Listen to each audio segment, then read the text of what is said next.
Hoje nós continuaremos nosso estudo devocional na primeira carta do apóstolo Pedro, cujo título será A Esperança de Vida Eterna, um tema muito maravilhoso, muito glorioso, muito tocante e profundo da mensagem da palavra de Deus, que é a nossa esperança. Então que o Senhor te abençoe e fale conosco por meio desta mensagem. Vamos ler 1 Pedro dos versículos 3 a 12 do primeiro capítulo. Leiamos. Bendito seja o Deus e Pai de nosso Senhor Jesus Cristo, porque de acordo com sua extraordinária misericórdia, nos regenerou para uma viva esperança por intermédio da ressurreição de Jesus Cristo dentre os mortos, para uma herança que jamais se extinguirá, nem tampouco será desonrada ou perderá seu valor, herança preservada nos céus para vós, que sois protegidos pelo poder de Deus por meio da fé, até a chegada da salvação prestes a ser plenamente revelada no final dos tempos. Portanto, nesta verdade exultais, mesmo considerando que agora e por algum tempo ainda tenhais de ser afligidos por toda espécie de provação. Assim acontecerá para que a sinceridade da vossa fé seja atestada, muito mais preciosa que o ouro que se corrompe, ainda que refinado pelo fogo, resultando em louvor, glória e honra quando Jesus Cristo for revelado. Pois mesmo sem tê-lo visto, vós o amais, e ainda que não estejais podendo contemplar seu corpo neste momento, credes em sua pessoa e exultais com indescritível e glorioso júbilo, porquanto estáis realizando o alvo da vossa fé, a salvação de todo o vosso ser. Foi exatamente a respeito dessa salvação que os profetas indagaram e examinaram, os quais profetizaram acerca da graça a vós outros destinada, buscando conhecer o tempo e as circunstâncias mais oportunas indicadas pelo Espírito de Cristo que neles estava, ao comunicar-lhes de antemão os sofrimentos que Cristo haveria de passar e as glórias que se seguiriam àquelas aflições. A eles foi predito que estavam ministrando não para si próprios, mas sim para vós, quando profetizaram as verdades que agora vos foram anunciadas por intermédio daqueles que vos pregaram o Evangelho mediante o Espírito Santo enviado dos céus. Assuntos esses que até os anjos anseiam acompanhar minuciosamente. Vamos orar, queridos. Pai eterno, te agradecemos uma vez mais pelo privilégio de podermos estar diante do Senhor, ouvindo e aprendendo da Tua palavra. Neste momento, Senhor, é-me aberta a porta para compartilhar a Tua palavra com os meus irmãos. Hoje nós aprenderemos, Senhor, a respeito da esperança da vida eterna. Senhor, a Tua palavra diz que esta é a promessa que o Senhor nos fez, a vida eterna. Jesus veio, morreu em nosso lugar para perdoar os nossos pecados, para nos dar a vida eterna. O Senhor enviou-nos o Espírito Santo para nos santificar a fim de nos preparar para a vida eterna. Nos faça entender isto, Senhor, de uma forma profunda e simples, mas que o nosso coração estremeça diante do Senhor. Dai-nos graça, Senhor, dai-nos a Tua luz. Eu te peço que o Senhor tire todo o impedimento dos nossos corações que nos impeçam de enxergar e entender a Tua palavra. Prepara o nosso coração. Eu te peço, Pai, em nome de Jesus, tudo para Tua glória e louvor. Amém. Deixe-me voltar ao versículo 3 deste primeiro capítulo. A esperança de vida eterna. Nós já falamos do contexto pela qual Pedro escreveu esta carta para os irmãos. A perseguição que eles estavam sofrendo sob o reinado de Nero e também muitos outros sofrimentos que estavam acontecendo na vida dos irmãos por conta da sua fé em Cristo. E mesmo enfrentando perseguições, estes cristãos podiam se lembrar da graça de Deus e continuar a viver conforme a vontade de Deus. Eles podiam, porque eles receberam da graça, porque eles tinham recursos do céu para isso. Nem todos os crentes são perseguidos pela sua fé, e nós já falamos disso, mas todos enfrentam períodos de tensão, períodos de desânimo ou desespero. Isso pode estar acontecendo com você agora, pode estar acontecendo comigo. Estamos por algum motivo desesperados, desanimados da nossa fé na nossa vida espiritual. Esta sessão apresenta as bênçãos da salvação. As palavras do apóstolo Pedro ecoam pelos séculos, lembrando-nos da graça e da soberania de Deus sobre tudo e sobre todos na vida, nos incentivando a glorificá-lo e a viver para Ele. Pedro começa dizendo: bendito seja o Deus e Pai de nosso Senhor Jesus Cristo, porque de acordo com sua extraordinária misericórdia nos regenerou para uma viva esperança por intermédio da ressurreição de Jesus Cristo dentre os mortos. Ele começa louvando a Deus Pai que tinha escolhido e purificado os cristãos conforme o versículo 2. Bendito seja Deus. Os crentes do Antigo Testamento louvavam a Deus, mas os crentes do Novo Testamento o louvavam com um nome completamente novo, jamais usado no Antigo Testamento: Pai de nosso Senhor Jesus Cristo. Deus é Pai, a primeira pessoa da Trindade. Ele não existia antes do Filho, pois o Filho sempre existiu. Deus Pai enviou o Filho e o Filho respondeu com completa obediência. E nele, segundo Pedro, nós encontramos misericórdia, sempre no centro de qualquer comentário sobre a salvação. Somente a misericórdia de Deus permitiria que ele tivesse compaixão das pessoas pecadoras e rebeldes. E a salvação só nos é dada devido à grande misericórdia de Deus. Esta salvação é chamada de privilégio de nascer de novo. De acordo com sua extraordinária misericórdia, nos regenerou para uma viva esperança. Jesus usou este conceito de um novo nascimento quando disse a Nicodemos que este tinha que nascer de novo para poder ver e entrar no reino dos céus. No novo nascimento, nós morremos para o pecado e vivemos para Cristo com um novo começo. Nenhum de nós podemos fazer mais para realizar o nosso novo nascimento do que pudermos fazer para realizar o nosso nascimento natural no ventre de nossas mães. Isso é obra de Deus. Isso é obra do Espírito Santo de Deus. E nós fomos eleitos para isso. Nas suas palavras introdutórias, Pedro agradeceu a Deus pela nova vida espiritual dos crentes a quem ele estava escrevendo. Apesar de toda a perseguição, de todo o sofrimento, de tudo que eles estavam enfrentando, eles eram privilegiados porque foram alcançados, assim como nós, pela misericórdia de Deus, que nos regenerou para uma viva esperança. Os crentes nascem de novo não para este mundo, no qual eles não são nada mais que peregrinos, como já foi falado por Pedro, como estrangeiros, mas para uma viva esperança de uma vida que há de vir. Esta expectativa está baseada na convicção de que Deus irá cumprir as suas promessas de nos ressuscitar, assim como ressuscitou o nosso Senhor Jesus Cristo dentre os mortos, conforme o texto lido. Ao ressuscitar dos mortos, Cristo disponibilizou o poder necessário para a nossa ressurreição, conforme Paulo diz na primeira carta aos Coríntios 15:22. O mesmo poder que ressuscitou a Cristo dentre os mortos também nos ressuscitará com ele em glória. E a ressurreição de Cristo nos dá a certeza de que nós também ressuscitaremos dos mortos, caso nós não estejamos vivos no arrebatamento. Os crentes nascem de novo da sua condição de pecadores para uma vida de graça, a qual no final se tornará uma vida de glória. A graça conduz à glória. Não devemos nos sentir desencorajados pelas provocações terrenas, pois nós temos a ressurreição como a nossa segurança. E isto era encorajador para os irmãos da época que estavam sofrendo perseguições e até martírios por conta da sua fé. Mesmo que vocês percam as suas vidas por causa do amor e a fé em Cristo, vocês têm uma viva esperança, porque assim como Jesus ressuscitou dentre os mortos, vocês também receberão o mesmo poder para ressuscitar. Esta é a viva esperança que Deus dá a vocês pela misericórdia. Versículo 4. Para uma herança que jamais se extinguirá, nem tampouco será desonrada ou perderá seu valor. Herança preservada nos céus para vós.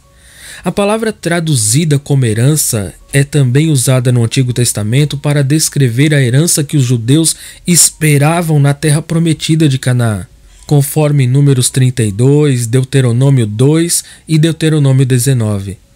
Os cristãos esperavam por outra herança, a vida eterna com Deus. Jesus Cristo é o único Filho de Deus. Consequentemente, ele é o único herdeiro.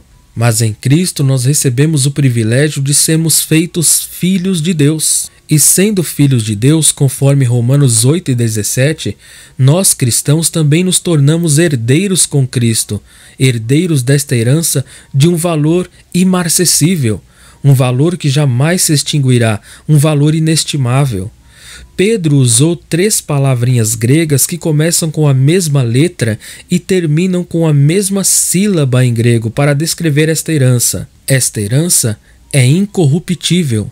Ela não perderá a sua glória nem o seu vigor. Ela é incontaminável. Ela nunca se tornará inadequada para nós nem contaminada pelo pecado. Ela não pode murchar, o que quer dizer que ela nunca se extinguirá, ela nunca se apagará, ela nunca se esvairá, ela nunca será destruída. Estas palavras contrastam esta herança com todas as posses humanas e terrenas.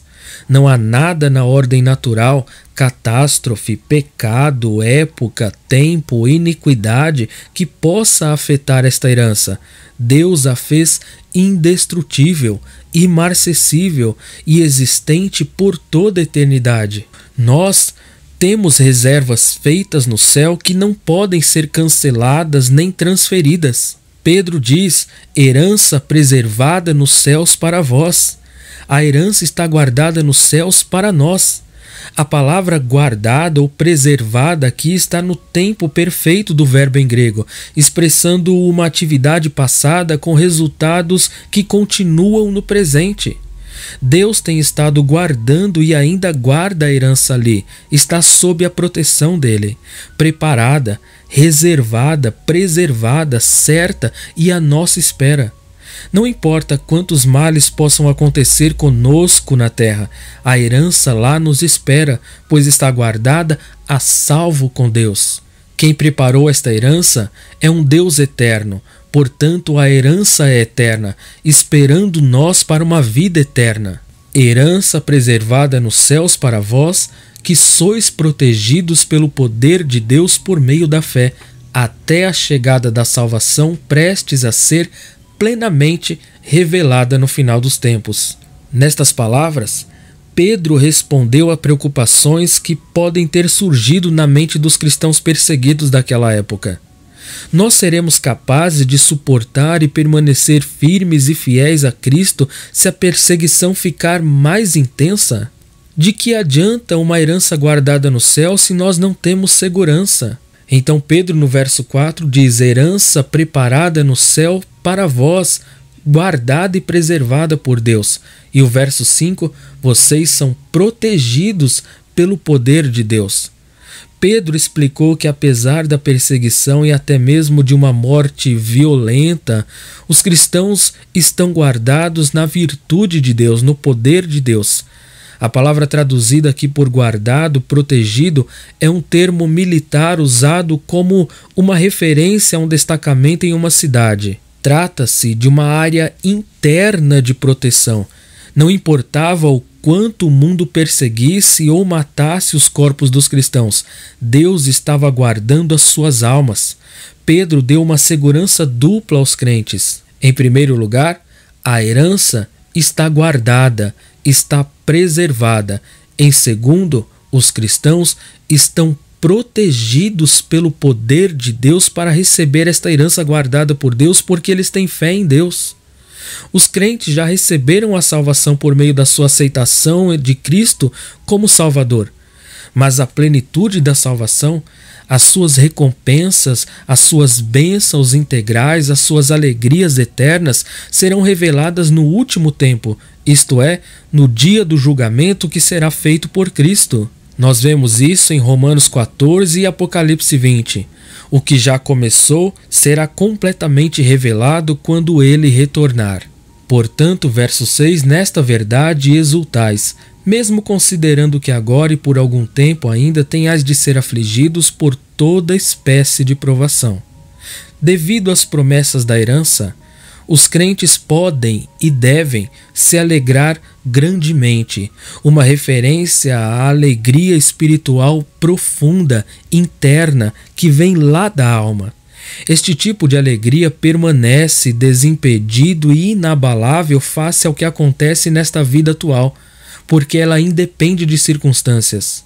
Alegrar-se na Bíblia é um mandamento, e nós temos motivos para isso. Este é um dos motivos, uma herança preparada no céu, preservada, guardada por Deus para nós que estamos aqui, sendo guardados por Ele. Ou seja, a eternidade. Nesta verdade, Pedro diz, devemos exultar, nos alegrar profundamente. Os crentes têm que suportar várias tentações. Quando Pedro escreve sobre tentações, ele quer dizer a reação de um mundo descrente às pessoas que vivem com fé. Mas isso é por algum tempo. Como ele diz, ainda tenhais de ser afligidos por toda espécie de provação. Os cristãos tornaram-se o alvo do sofrimento e da perseguição por 4 motivos principais. Primeiro, eles recusavam-se a adorar ao imperador Nero como um deus e, consequentemente, eram vistos como ateus e traidores. Segundo, eles recusam-se a adorar em templos pagãos, motivo pela qual os negócios gerados pela religião pagã despencavam onde quer que o cristianismo chegasse. Terceiro, eles não suportavam os ideais romanos de poder próprio e conquistas, e os romanos, por causa disso, zombavam do ideal cristão de serviço com sacrifício próprio. Os cristãos eram acusados de muitas coisas, ocasião que eu vou deixar para um outro vídeo. E quarto, eles expunham e rejeitavam a terrível imoralidade da cultura pagã, por viverem uma vida de santidade, de piedade, enfim. A tristeza e o sofrimento não acontecem sem motivo ou razão. Embora isto talvez nunca fique claro para nós, nós devemos confiar que Deus irá realizar os seus objetivos, sua vontade soberana, mesmo em tempos de dificuldades. Todos os crentes enfrentam tais dificuldades quando acendem as luzes para iluminar as trevas, porque nós incomodamos. Nós devemos aceitar as dificuldades, e eu sei que não é fácil, mas como sendo parte do processo de purificação da nossa fé que queima as impurezas e nos prepara para o encontro com Cristo. As dificuldades nos ensinam a paciência, a perseverança e nos ajudam a amadurecer, a crescer a fim de que sejamos as pessoas pelas quais Deus nos designou para ser, a imagem de seu Filho Jesus. Em comparação com a maravilhosa alegria que está por vir, as dificuldades duram um breve tempo. Por isso, Pedro diz que eles podiam se alegrar, mesmo estando contristados por um pouco de tempo. Vocês têm uma herança preservada nos céus. Vocês são guardados pela virtude e pelo poder de Deus. Estas aflições que vocês enfrentam duram só um pouco de tempo. Então exultem. Alegrem-se nesta verdade. Versículo 7, assim acontecerá para que a sinceridade da vossa fé seja atestada, muito mais preciosa que o ouro que se corrompe, ainda que refinado pelo fogo, resultando em louvor, glória e honra quando Jesus Cristo for revelado. Embora Deus possa ter diferentes objetivos nas provações que o seu povo enfrenta, um resultado preponderante ou de todas as provações está claro. Elas provam a fé das pessoas, mostrando que esta fé é forte, que é pura, que é sincera. Para Deus, a nossa fé é muito mais preciosa do que todo o ouro deste mundo, a substância mais valiosa, via de regra, e durável daquela época e de hoje também. A fé verdadeira é indestrutível e vai durar por toda a eternidade. No entanto, ela pode suportar o fogo das provações, das lutas, das perseguições que a purificam, removendo impurezas, removendo defeitos. Deus valoriza uma fé que é provada pelo fogo. Por meio das provações, das dificuldades, do sofrimento, Deus queima a nossa autossuficiência e as nossas atitudes egoístas para que a nossa autenticidade possa refletir a sua glória e lhe redunde em louvores eternos. como que as provações provam a força e a pureza da fé de um cristão? Uma pessoa que vive uma vida confortável pode achar muito fácil ser um crente. Num país laico como o nosso, com liberdade religiosa, onde não sofremos perseguições religiosas, onde não vemos morte por professarmos a nossa fé, talvez seja muito confortável. Mas conservar a fé diante do ridículo, da calúnia, da perseguição, do martírio, até mesmo da própria morte, prova o verdadeiro valor daquela fé. E nós sabemos da história dos mártires cristãos daquela época, como eles morriam se alegrando em Deus, cantando louvores ao Senhor, porque a fé deles era sincera, era verdadeira, e isso resultou em louvor, glória e honra para Deus. Glorificaram a Deus em sua fé, tanto na vida quanto na morte. Esta fé resulta em louvor, honra e glória concedidos aos cristãos pelo próprio Deus quando Jesus Cristo retornar na revelação para julgar o mundo e levar os crentes para casa. Versículo 8: Pois mesmo sem tê-lo visto, vós o amais. Isto é fé. Jesus disse a Tomé: Porque você me viu, você acredita? Bem-aventurados aqueles que não viram, mas creram. E ainda que não estejais podendo contemplar seu corpo neste momento, credes em sua pessoa e exultais com indescritível e glorioso júbilo. Pedro tinha conhecido pessoalmente a Cristo. Ele tinha conversado com ele, andado com ele, caminhado com ele, feito perguntas a ele, professado a fé nele. Porém, Pedro entendia que a maior parte dos cristãos a quem ele estava escrevendo a sua epístola não tinha conhecido a Jesus pessoalmente. E Pedro elogiou o amor que sentiam pelo Senhor, mesmo não o conhecendo, mesmo não o vendo. E embora não estivesse vendo Jesus, eles estavam crendo em Jesus e permaneceram firmes a despeito do sofrimento que estavam enfrentando. Crer significa depositar a sua plena confiança. Nós, à semelhança dos ouvintes de Pedro, não vimos Cristo face a face, mas um dia nossa fé será recompensada quando Ele retornar para nos levar para casa. A partir daquele dia e por toda a eternidade, nós o contemplaremos, nós o veremos face a face, nós o tocaremos. Até então nós vivemos pela fé, nós vivemos com esperança e com alegria, e isso deve nos dar uma alegria, um gozo inefável e glorioso, indescritível. Verso 9: Porquanto estáis realizando o alvo da vossa fé, a salvação de todo o vosso ser. Nós cristãos expressamos alegria, e nós a expressamos por causa da nossa crença em Jesus e do nosso amor por Ele. Se é que de fato nós cremos e o amamos, a recompensa por ter fé em Cristo será a salvação da nossa alma. E os cristãos recebem a salvação quando recebem a Jesus Cristo como Salvador. Mas a salvação não será completa até que Jesus Cristo retorne e faça novas todas as coisas. O processo de salvação, ele ainda continua. Nós fomos salvos no passado quando fomos justificados. Estamos sendo salvos no presente quando estamos sendo santificados. E seremos no futuro quando seremos glorificados. Enquanto isto, nós continuamos crescendo, amadurecendo na vida cristã e sentindo cada vez mais as bênçãos da salvação e nos alegrando nela. À medida que nós continuamos a crer, a ter alegria, a perseverar, nós também continuamos a crescer em direção à maturidade em Cristo e à nossa prometida salvação. Verso 10 e 11: Foi exatamente a respeito dessa salvação que os profetas indagaram e examinaram, os quais profetizaram acerca da graça a vós outros destinada, buscando conhecer o tempo e as circunstâncias mais oportunas indicadas pelo Espírito de Cristo que neles estava, ao comunicar-lhes de antemão os sofrimentos que Cristo haveria de passar e as glórias que se seguiriam àquelas aflições. Esta salvação, agora tão clara para aqueles que creem, tinha sido um mistério para os profetas do Antigo Testamento, que escreveram sobre ela mediante a inspiração do Espírito de Cristo, mas inquiriram, procurando saber mais sobre ela. Os profetas maravilharam-se com as profecias que Deus lhes concedia. Eles investigavam muito e imaginavam o que significavam os sofrimentos de Cristo. Basta, por exemplo, ler Isaías 53. Pedro estava dizendo: como vocês podem ficar desanimados? Vocês não percebem, não entendem que viram o cumprimento de todas as declarações dos profetas?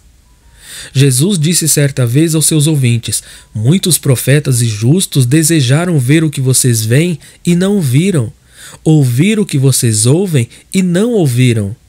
Os crentes da época de Pedro, como também nós da atualidade, tivemos o privilégio de compreender os escritos dos profetas melhor do que os próprios profetas o tinham entendido. Todas aquelas predições dos profetas a respeito da vida, da morte e da ressurreição de Jesus Cristo tinham sido completamente cumpridas. Outras profecias a respeito do final dos tempos estão sendo cumpridas ou ainda o serão. Que privilégio para nós entendermos isso. Então todas estas coisas são motivos para exultarmos. Verso 12: a eles foi predito que estavam ministrando não para si próprios, mas sim para vós, quando profetizaram as verdades que agora vos foram anunciadas por intermédio daqueles que vos pregaram o Evangelho mediante o Espírito Santo enviado dos céus. Assuntos esses que até os anjos anseiam acompanhar minuciosamente. O Espírito revelou aos profetas que as profecias não se cumpririam para si mesmos, ou seja, enquanto eles estivessem vivos. Os profetas tiveram a grande honra de ter o Espírito de Cristo falando por intermédio deles, mas os privilégios da nossa compreensão são ainda maiores e devem nos levar a um comprometimento mais profundo com Jesus. Todas as experiências a respeito da salvação vindoura que os profetas tanto queriam ver e ouvir, agora foram anunciadas por aqueles que pregaram o Evangelho. Da mesma maneira como o Espírito tinha inspirado os profetas, ele também inspirou os apóstolos e missionários do século I. Isto é tão maravilhoso que os anjos estão assistindo ao desdobrar destes acontecimentos. Os anjos são seres espirituais criados por Deus que ajudam a realizar a sua obra na terra. Assim como os profetas não conseguiam entender a experiência da salvação e a graça vindoura, porque elas iriam ocorrer depois de findas as suas vidas, também os anjos não conseguem compreendê-las nem senti-las, porque são seres espirituais que não necessitam do sangue de Cristo para salvá-los e perdoá-los. E nós recebemos esse privilégio. Nós, pecadores, que pelo sangue de Jesus Cristo fomos perdoados, remidos. Pela sua ressurreição fomos justificados, fomos reconciliados com Deus. Até os anjos anseiam atentar para isso. A palavra traduzida aqui como atentar significa contemplar uma situação como um observador externo. Os anjos assistem aos crentes, ajudam, e lhes são frequentemente enviados como ministros, enquanto eles lutam e enfrentam a ridicularização ou a perseguição. Basta, por exemplo, uma leitura do livro de Atos, como os anjos trabalhavam para livrar, para auxiliar os servos de Cristo. Os anjos sabem que o povo de Deus é o destinatário da graça e das bênçãos de Deus e que um dia ele será altamente honrado no reino futuro, na revelação de nosso Senhor. Portanto, finalizo aqui a nossa meditação, a nossa reflexão no estudo bíblico simplificado e devocional deste capítulo tão glorioso. Oh, quanto privilégio nos é dado por Deus por meio de Jesus Cristo. Então, a despeito do que você esteja enfrentando, do que você esteja passando, considere que não é nem o mínimo do que os cristãos do primeiro século passaram. E eles se alegraram em Deus. Eles perseveraram na sua fé. Eles se alegraram nesta herança que Deus preparou e guardou. Eles confiavam que o poder de Deus cuidava deles e os preservava aqui. Eles tomaram posse deste privilégio que eles receberam da purificação, do perdão, da remissão, da salvação, da justificação em Cristo e nesta verdade exultaram. Esta é a esperança da vida eterna. Se alegre hoje no Senhor por tantos privilégios e bênçãos que o Senhor tem concedido a nós por meio de Jesus Cristo. Ele tem nos enviado o seu Espírito Santo. Ele tem nos auxiliado, nos abençoado, nos preservado, cuidado de nós. E tudo o que passamos aqui, tudo o que vivemos aqui não se compara, como disse Paulo, com a glória que em nós será revelada. Que Deus faça abundar em nossa alma esta alegria verdadeira. Que Ele fortaleça em nosso coração neste dia a verdadeira esperança da vida eterna. Não esperança naquilo que vemos, mas esperança eterna.